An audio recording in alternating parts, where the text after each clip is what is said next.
Now to our political commentator, Colin James. Good morning, Colin. There is, it seems, quite a bit of media agitation about the Labour leadership. Is there anything to it?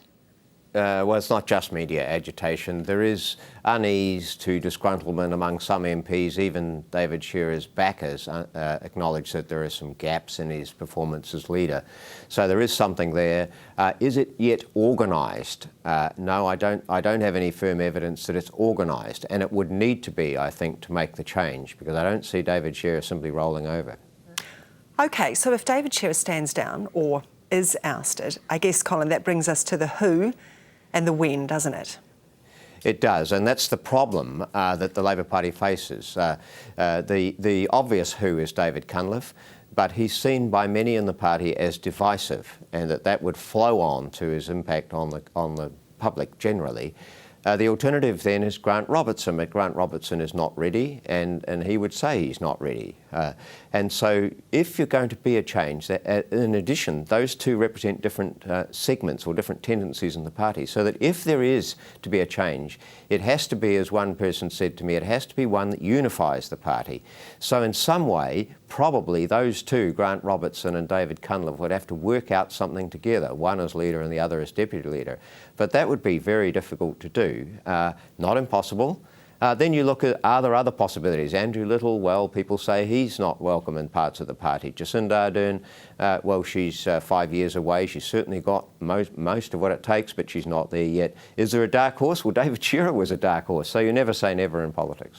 And David Shearer was also supposed to unify the party, wasn't he? Yes, he was supposed to unify the party, and that's part of the problem, that the party at the moment now is not unified, and wasn't unified back at the conference in November. But it was a minority who were the disunified bit, if you put it that way. The danger is that it becomes 18 members of the caucus finally decide that things need to be changed. And what would change it is if the polls, which have been average actually about 33–34%, in other words, within striking distance of winning the election, if you take the average of the polls, if the polls plunge because of this agitation that's going on, it's a sort of what Kevin Rudd did in Australia, then that might bring things to a head. So who knows? Is it possible that David Shearer could lead Labour into the next election? It is definitely possible. But he would have to lift his leadership in several ways. One is the political management, which Richard Harman talked about before. Now, that's partly the office, but it goes back in the end to the leader and the deputy leader, I might say. And the political management has not been good over the past few months. And the second is his presentation. He has gaps in his knowledge of New Zealand, the party, politics, and those gaps actually show he hasn't got the skills yet to cover them over as most politicians develop. John Key had exactly the same gaps on the other side. But he was a quick learner, he's a smooth sort of guy, and he had a bit longer apprenticeship before he came into the leadership. And David Shearer is trying to do it all as leader, which is pretty damn difficult to do. But who knows?